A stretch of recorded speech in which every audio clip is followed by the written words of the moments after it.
Hello everyone. In the previous video, I told you the classification of sources through which we collect our data. This classification of sources included firstly the primary sources. What is the primary source? I already told you. It is the collection of data in the original form. So let's see the most important examples of these primary sources. The first thing is the sensors. Sensors acts like a human, just like we have human senses. Similarly, these sensors are being developed and we can also collect data through these sensors.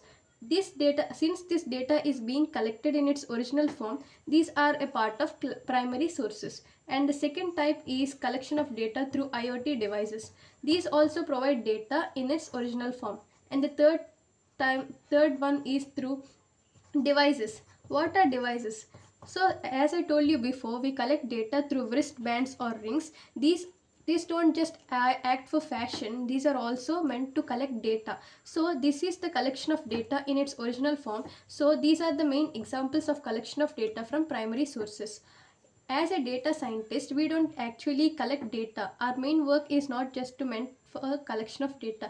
We prefer collection of data in rare cases, but actually we work with data which is already being collected. So that is, we always, in most of the cases, we prefer collection of data from secondary sources.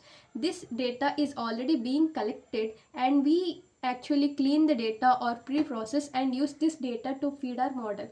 So one such cases involves collection of data from databases. Database is like the factory or the house where the data is already being stored and we simply use this data to feed our model. And the second one is through public data sets. What are public data sets?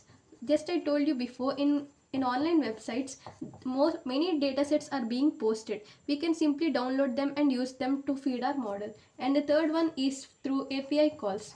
API calls are like API calls are like the third party applications and we collect this data from the third party applications. So, and this database is actually classified into two types, that is the SQL and non-SQL databases. Non-SQL. So what is SQL database and non-SQL database? In SQL database, the data is being collected in tabular format, and whereas in non-SQL database, the data is not present in tabular format. In SQL data, we collect data or we modify data. For example, consider this data where the student's name, age, roll number and some marks is being stored, and these actually involve this, whereas this whole rows involve the students names. For example, student 1, student 2, student 3, student 4. This is how data is being stored, and these are the name of this columns: name, student name, id, marks and age. So this is how data is being stored in this SQL.